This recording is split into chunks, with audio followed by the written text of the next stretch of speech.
Bonjour à tous. Hachem il nous dit vois, j'ai mis devant toi la bénédiction et la malédiction. C'est intéressant parce que quand on regarde le pasouk, il y a évidemment le sens habituel de vois, j'ai mis devant toi la bénédiction et la malédiction, que la bénédiction et la malédiction sont liées bien sûr à si tu fais les mitzvot, les commandements d'Hachem ou pas. Et il y a une façon de lire le pasouk très intéressante, un peu différente. Hachem il dit vois, j'ai mis devant toi la bénédiction et la malédiction. Hachem il lie le fait de voir avec la bénédiction et la malédiction. Il faut savoir que dans notre combat contre le mauvais penchant, l'essentiel du combat, il se situe au niveau en fait de ce qu'on voit. C'est-à-dire que la porte d'entrée de notre esprit, c'est nos yeux, c'est ce qu'on voit. Le Baal Shem Tov, il explique que en réalité, un homme, il est là où son esprit est. Par exemple, on peut être à la bibliothèque, à la banque, dans sa voiture, et penser à Hachem. Et à ce moment-là, en réalité, on est avec Hachem. Et le contraire, on peut être en train de faire sa Hamida, en train de faire sa prière, en train de... Voilà, et de penser à la banque, de penser au trajet qu'on va devoir faire. Et en réalité, où est-ce qu'on se situe à ce moment-là? En réalité, on n'est pas avec Hachem, alors que pourtant on est dans la synagogue ou chez soi en train de prier. Donc le Baal Shem Tov il explique qu'en fait un homme il est là où son esprit est. Et il faut savoir qu'il y a une règle dans la réalité de ce monde qui est que on pense à ce qu'on voit. C'est une règle. Un homme, il pense, un homme avec un grand H ou une femme, on pense à ce qu'on voit. Voilà. Il n'y a pas, notre esprit, il est forcément attaché à ce qu'on est en train de voir. Et l'homme, évidemment, vous avez compris que c'est son esprit, comme on a dit, parce que l'homme, il est son esprit, il est ce qu'il pense.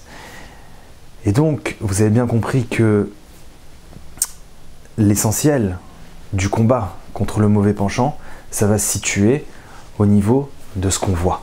Au niveau de ce qu'on voit, par exemple, très répandu dans nos bonnes contrées occidentales, les publicités. Et les publicités, souvent, avec des dames mal habillées, très mal habillées sur les publicités. Alors on est tous touchés par ça, les hommes comme les femmes.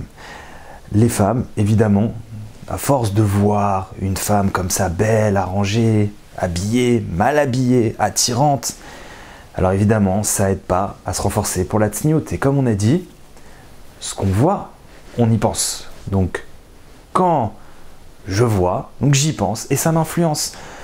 Et pour un homme, la même chose, ces mêmes affiches, il voit, alors il y pense.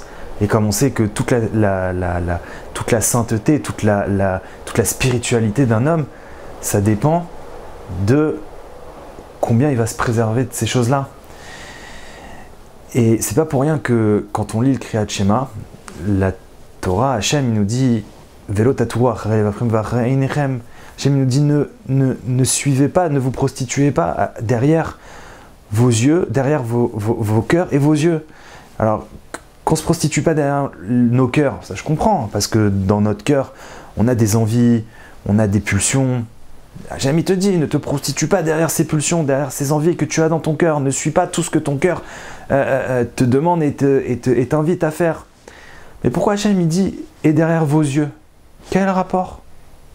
Eh bien le rapport il est là. Hachem il est en train de nous faire un petit clin d'œil. Il nous dit, regarde, je te dis de ne pas suivre ton cœur, mais sache que en réalité, suivre ton cœur, c'est suivre tes yeux. Parce qu'en réalité, si tu protèges tes yeux, alors tu protèges ton cœur et de cette façon-là, tu peux t'éloigner de toutes les mauvaises choses desquelles tu veux t'éloigner. Comme on a dit par exemple, ça peut être la tsniout pour les femmes, la sainteté pour les hommes, de se séparer des ta'avot, des attirances pour des femmes qui sont interdites ou des mauvaises actions.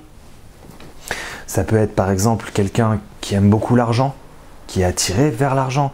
Alors à ce moment-là, il va faire attention à ne pas regarder et à s'éloigner de choses qui sont liées à l'argent, tout simplement pour nettoyer son cœur. Nettoyer son regard, c'est nettoyer son cœur, c'est la même chose. Et il faut savoir que Hachem, il associe jamais son nom à un tzaddik de son vivant. On ne sait jamais, ce tzaddik-là, il peut, chas v'shalom, mal tourner, et Hachem a associé son nom avec lui. C'est très grave d'associer le nom d'Hachem de cette façon-là avec quelqu'un qui a mal tourné. On va dire, regarde, c'est le dieu de un tel, et un tel il fait des bêtises. Alors Hachem, il associe jamais son nom avec un tzaddik. Mais il y a une exception dans la Torah. Hachem, il a associé son nom avec Yitzhak, Yitzhak Avinu. On dit dans le Chumash, dans la Torah, on dit Eloké Yitzhak, le dieu de Yitzhak. Et pourtant, Yitzhak, il était vivant. Et on a dit, Hachem, il associe jamais son nom avec un tzaddik vivant. Mort, oui, mais pas vivant.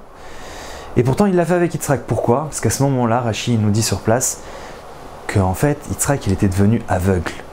Et encore un autre endroit où Hachem, il nous dévoile que la porte d'entrée du cœur, c'est les yeux. Quelqu'un qui veut vivre proche d'Hachem, qui fasse attention à ce qu'il regarde. Quelqu'un qui veut nettoyer son cœur, qui fasse attention à ce qu'il regarde. Alors voilà, on approche du mois de Elul, et Baruch Hashem, ça nous donne une bonne direction pour se travailler, se renforcer, prier, et Bezrat Hashem, se sanctifier, se rapprocher d'Hachem.